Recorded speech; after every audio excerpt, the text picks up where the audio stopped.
देश के पूर्व प्रधानमंत्री किसान नेता चौधरी चरण सिंह को भला कौन नहीं जानता।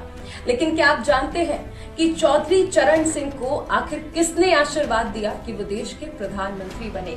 जी हाँ, बजरंगबली जी के अवतार कहे जाने वाले बाबा नीम करौली के ही आशीर्वाद से चौधरी चरण सिंह देश के प्रधानमंत्री बने थे।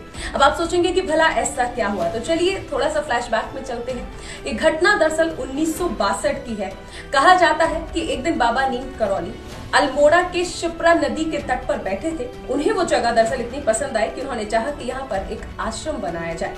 इसमें उन्होंने वन अधिकारियों से बात की तो वन अधिकारियों ने कहा कि हम दरअसल ये जमीन इसलिए नहीं दे सकते हैं क्योंकि इस पर जो अधिकार है वो वन मंत्री जी का है, यानी वन मंत्री अगर चाहे तो आपको ये जमीन दे सकते हैं।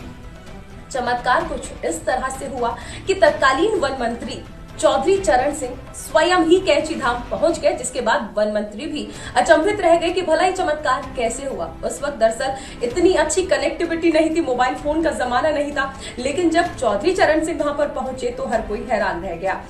ऐसे में बाबा नीम करौली ने चौधरी चरण सिंह से कहा कि वो ये जमीन चाहते हैं अपना आश्रम बनाने के लिए। चौधरी चरण सिंह भी तुरंत इस बात पर राजी हो गए और 1 रुपए की लीज पर उन्होंने बाबा नीम करौली को वो वन भूमि दे दी। उसके बाद बाबा नीम करौली ने उन्हें आशीर्वाद दिया कि एक दिन आप देश के प्रधानमंत्री बनेंगे।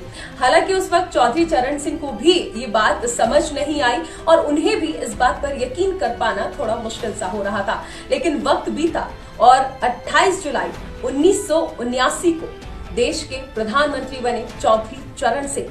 और उसके बाद से ही ऐसी तमाम सारी कहानियां प्रचलित हैं। बाबा नीम करौली के आशीर्वाद की कई सारी कहानियां हैं। वैसे आप एप्पल के जो संस्थापक हैं स्टीव जॉब्स, उनके बारे में भी जानते होंगे और उसका लोगो आपने जरूर देखा होगा, जो कि एक सेब है जिसमें से एक बाइट खाया हुआ है। जी हाँ, ये लोगो जो है ये भी दरअसल बाबा नीम करौली ने आशीर्वाद के रूप में स्टीव जॉब्स को दिया था, जिसमें से उन्होंने एक बाइट खाया था और बाकी स्टीव जॉब्स को दे दिया और उसके बाद यही से एप्पल का लोगो भी बना।